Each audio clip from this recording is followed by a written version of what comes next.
Votre matinale se poursuit sur la Sen TV, la première télé urbaine du Sénégal. Rebonjour à vous tous et bienvenue. Mois d'août, pas de vacances pour Macky Sall et son régime. C'est le PDS qui fait la révélation. Il est parti de l'opposition compte organiser des manifestations dans presque toutes les régions du Sénégal. Une marche donc prévue le 4 août à Mbacké. Une grande manifestation sera organisée le 21 août prochain à Dakar. Oumar Sarr l'a fait savoir au sortir de leur comité directeur. Il est ici avec Fatal Binjaifa. Dès le 4 août, nous serons à Mbacké et nous allons ensemble descendre au niveau du pays, aller dans certaines régions, tenir des conférences, installer nos structures d'action, nos structures. À Mbacké, c'est notamment une manifestation de soutien à notre frère Seigne Assane Mbacké. Nous tiendrons le 21 août un meeting majeur qui est au niveau de Dakar, marche de meeting ou meeting. Nous allons repréciser la forme. En cas une manifestation majeure à Dakar le 21 août. Encore une fois, pour notamment réclamer la libération des otages politiques. L'Union des jeunesses centristes trouve que le bilan de Macky Sall après 3 ans à la tête du pays est catastrophique. Selon les jeunes d'Abdoulaye Baldé, le président de la République n'a pas répondu aux attentes des Sénégalais avec les coupures d'eau et d'électricité, le chômage, les grèves répétées des travailleurs et le non-respect des droits et des libertés des citoyens. Ces jeunes s'exprimaient hier à l'occasion du 3e anniversaire d'existence de l'Union des centristes du Sénégal de Abdoulaye Baldé, compte rendu sur le Maringueto. À 3 ans d'existence seulement, l'Union centriste du Sénégal juge son bilan satisfaisant. Participant pour la première fois aux joutes électorales, les élections municipales, et engrangeant un score de près de 650 conseillers, dont plus de 20 maires et 2 conseils départementaux. Le 3e anniversaire de l'UCS correspond aux 3 ans de Macky Sall à la tête du pays. Selon les jeunes centristes, les résultats du président de la République laissent à désirer. Étant un membre de l'APR, étant maire quelque part, étant un acteur principal, nous ne faisons pas confiance à cet homme. Et nous demandons vraiment à ce qu'il soit démis de ses fonctions et qu'on amène d'abord à sa place quelqu'un qui est apolitique, dans la mesure vraiment où il y a déjà des substitutions, de fraude. Une opportunité pour ces centristes de demander le départ du ministre de l'Intérieur afin de réunir les conditions d'une élection transparente. Vous voyez le chômage des jeunes. Vous voyez aussi d'abord de l'autre côté les étudiants récemment, ils étaient en grève. Vous voyez les paysans qui à chaque fois d'abord empruntent vraiment les médias pour pouvoir récuser le système, l'électricité, chaque fois. On nous parle d'abord du PSE. Comment voulez-vous que le PSE vraiment nous produise un résultat que nous attendons? Les jeunes centristes ont aussi exigé de Macky Sall le respect de son engagement de réduire son mandat à 5 ans. Les enseignants de l'APR balayent d'un revers de main les accusations apportées à l'encontre de leur formation politique de vouloir truquer la prochaine présidentielle. Et pour le réseau des enseignants apéristes, le Sénégal est assez outillé pour organiser des élections transparentes. Et concernant le mandat du président de la République, les camarades de Youssou Touré disent être en phase avec la décision du chef de l'État. Voici donc les propos d'Amadou Bouyo Koutibou recueillis par Gorandaglo. Par rapport à la menace d'une fraude électorale, je vous le dis que le Sénégal a dépassé ça, une telle pratique. Nous sommes assez outillés et puis assez avancés dans la démocratie. On ne peut pas se permettre de faire de telles pratiques. On ne peut même pas la réussir. Les enseignants du réseau sont derrière son coordinateur national, en l'occurrence le ministre Youssou Touré, qui est lui aussi derrière son président de la République. Alors, respecter sa parole sur notre constitution lui permet, si les juristes pensent que c'est possible, eh bien nous n'en rougirons pas si nous pouvons rougir. L'affaire Tamsir Faye est donc devenue une patate chaude pour les tenants du pouvoir actuel. La diplomatie sénégalaise est secouée par un malaise ambiant qui met en scène le ministre des Affaires étrangères Mankeur Ndiaye et le secrétaire d'État des Sénégalais de l'extérieur Souleymane Jules Diop avec comme arbitre le président de la République Macky Sall. Mais l'arbitre lui-même qui tient les manettes est plus responsable que les belligérants dans ce dossier à rebondissement à Pape Chersila. Pour l'image du gouvernement, pour simplement l'image de ce Sénégal, à Macky Sall de rectifier le tir. Parfois, ces nominations suscitent interrogation. Dans ce cas précis, c'était il y a 2 ans, et c'était à la surprise générale du monde diplomatique que Macky Sall faisait de ce Tamsir Faye, alors simple étudiant, consul général de la République du Sénégal à Marseille. Le responsable des étudiants de l'APR se voyait ainsi récompensé pour service rendu au Macky. Ceci explique cela. La patate Tamsir Faye de plus en plus chaude entre les mains du président Sall. Tamsir Faye, relevé par une simple note du secrétaire général adjoint du ministère des Affaires étrangères, Pape Khali Seck, grossière légèreté de la part de Mankeur Ndiaye, est suffisant pour que le patron mette le coude sur le projet de décret de limogeage du diplomate incriminé, accusé d'écart de comportement qui a fini de salir l'image de marque de notre diplomatie. Et s'y ajoute la rébellion du secrétaire d'État au Sénégalais de l'extérieur, Souleymane Jules Diop, qui prend le contre-pied de son patron. Colère de Souleymane Jules Diop qui s'explique aussi par le fait qu'il n'a pas été associé à la décision. Mais à la vérité, la hiérarchie a également du mal à être respectée dans l'administration Sall. Les secrétaires d'État acceptent difficilement l'autorité des chefs de leur département ministériel. Ce qu'on note entre Souleymane Jules Diop et Mankeur Ndiaye, ce sont les mêmes rapports difficiles entre un Yakham Mbaye et un Mbagnick Ndiaye dans le département de la communication. Ce sont également les mêmes rapports heurtés entre un Youssou Touré et un Serigne Mbaye Thiam dans le département de l'éducation. Et c'est pire entre Moustapha Diop, ministre délégué, et Mariama Sarr, sa supérieure hiérarchique.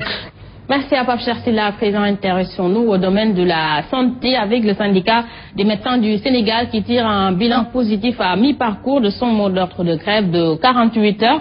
Selon ces médecins qui faisaient face à la presse hier, le mot d'ordre a été largement suivi à travers le pays et le SAMES n'exclut pas de dérouler un nouveau plan d'action si leurs camarades licenciés ne sont pas réintégrés dans leurs fonctions. Il envisage même une plainte au niveau de l'OIT pour licenciement abusif, nous dit Alassane Baldé. La réintégration de leurs collègues licenciés est seule condition pour arrêter le combat, a fait savoir le bureau du SAMES, syndicat autonome des médecins du Sénégal. Dans l'immédiat, c'est le mot du SAMES. Ces médecins l'ont annoncé à l'occasion d'un point de presse tenu pour faire le bilan à mi-parcours du mot d'ordre de grève. Et il y a une satisfaction totale parce que l'ensemble des médecins qui officient aussi bien au niveau des hôpitaux, au niveau des districts, au niveau des régions médicales, aussi bien de Dakar que des régions, ont bien suivi le mouvement. Selon eux, les autorités n'avaient pas besoin d'en rajouter une nouvelle couche, surtout que les accords signés n'ont toujours pas été respectés. Et aussi nous nous excusons parce que ce mouvement aussi a eu des répercussions sur les consultations par rapport aux personnes qui devaient se rendre au lieu saint pour le pèlerinage. Pour dire qu'un acte qu'un maire a pris sur Dakar a des répercussions sur le plan national. Pour le SAMES, laisser faire, ce serait donner quitus aux autres maires d'en faire autant. C'est pourquoi d'ailleurs ils ont décidé de porter plainte auprès de l'Organisation internationale du travail, OIT, pour licenciement abusif.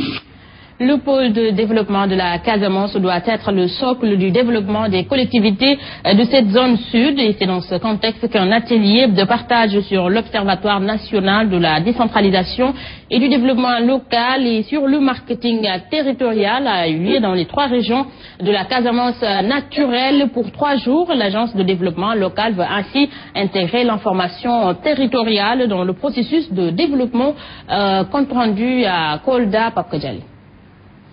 L'information territoriale est essentielle pour un développement local. Et l'Observatoire national de la décentralisation et du développement local peut en être le moteur. C'est un outil, disons, de communication. C'est un outil de suivi, mais aussi un outil de planification qui permettra aux collectivités locales et à l'administration de pouvoir accompagner les populations dans la maîtrise de l'information territoriale. Toutefois, la maîtrise des contours de cette information peut aider les collectivités locales dans la planification. Il est important d'avoir une maîtrise de l'information territoriale pour prendre des décisions idoines qui permettront aux collectivités locales de pouvoir vraiment faire une planification. C'est pourquoi la vente de l'image territoriale est essentielle à en croire le directeur. On a besoin de comprendre le concept pour pouvoir partager les potentialités ressources du pôle Casamance. Ce volet concept marketing territorial est un levier important dans la vente de l'image du pôle Casamance. Ainsi, un marketing territorial permettra à toutes les collectivités de la Casamance de mieux connaître leurs potentialités. On a besoin de comprendre ce qui se passe ici, de savoir quelles sont les priorités de la région, quels sont les leviers sur lesquels il faut s'appuyer pour pouvoir faire la promotion du pôle Casamance. A signaler que les élus locaux de Kolda, l'administration et la société civile sont en conclave pour faire du pôle de développement de la Casamance un véritable levier du développement économique et social de cette partie du sud du pays. Voilà, merci à Pape Kodiali Badji. À présent, le survol de l'actualité internationale en bref avec le président nigérian qui effectue ce mercredi sa première visite officielle au Cameroun. Les deux pays entretiennent des relations tendues du fait des différents frontaliers historiques et cependant la nécessaire coopération dans la lutte contre le groupe État islamique en Afrique de l'Ouest ex-Boko Haram pourrait rapprocher ces deux pays qui ont des intérêts communs. Le premier président américain à s'exprimer donc à la tribune de l'Union africaine, Barack Obama, a critiqué à Addis Abeba les dirigeants africains qui s'accrochent au pouvoir et a appelé le continent à éradiquer le cancer de la corruption. Il a estimé que les progrès démocratiques en Afrique étaient mis en danger plutôt par ces chefs d'État, inamovibles. Voilà, j'y arrive, des propos qui résonnent donc tout particulièrement dans certains pays comme la RDC ou le Congo-Brazzaville en plein débat sur leur constitution respective. Un mot sport avant de clore ce journal. Après 26 journées de compétition, l'AS Douane hérite du tir de champion de la Ligue 1. Une première dans l'histoire du football local. L'ancien international sénégalais Yatma Diop revient sur ce sacre, la déroute de Miaritali, la relégation de l'ancien champion en Ligue 2 et les perspectives pour la saison prochaine. Autant de sujets évoqués dans ce reportage signé Aïcha Kamara. La 26e et dernière journée de la Ligue 1 aura réservé des surprises jusqu'à la dernière minute. Avec cette relégation de l'AS Pikine en Ligue 2 et le sacre du promu l'AS Douane. Une première dans le football sénégalais. Une équipe gagne le championnat, gagne la Coupe nationale avec brio. Cette même équipe de Pikine se retrouve en deuxième division à la fin de la saison. On se rend compte qu'il y a le chemin inverse. l'AS Douane qui était en D2, qui en principe devait jouer le maintien, se retrouve champion. L'ancien international Yatma Diop a également évoqué le cas de Miaritali dont la déroute n'est que le résultat d'un excès de confiance. Eux aussi auraient dû avancer, masquer, gérer entre eux ce qu'ils ont à se dire. Parce que faire une conférence de presse à quelques jours d'un truc, ça donnait l'impression qu'on était... Voilà, la porte là, du paradis, elle est ouverte, quoi. Une situation qui devrait pousser les spécialistes du ballon rond à se réunir autour d'une table. J'interpelle donc peut-être la direction technique nationale même de dire un séminaire avec les entraîneurs, avec je ne sais qui, pour lire pour étudier quels sont les paradigmes qui ont été utilisés par les uns et les autres. Après 26 journées de compétition, Yatma Diop trouve que le football local est en train de se développer. Mais il ne faudrait pas dormir sur ses lauriers. Dirigeants et techniciens doivent redoubler d'efforts pour permettre au football sénégalais de jouer les premiers rôles dans le football africain. Voilà, merci à Aïcha Kamara, notre sportive maison. C'est avec vous que nous refermons ce journal. À vous tous, merci de l'avoir suivi. Merci à toute l'équipe technique et l'équipe rédactionnelle qui ont participé à la réalisation. L'info en continu sur la Sen TV, la première télé urbaine du Sénégal. 7h30, Mamba Ndiaye et Ahmed Edara vous retrouvent pour la revue du titre en Wolof. 7h45, c'est le journal.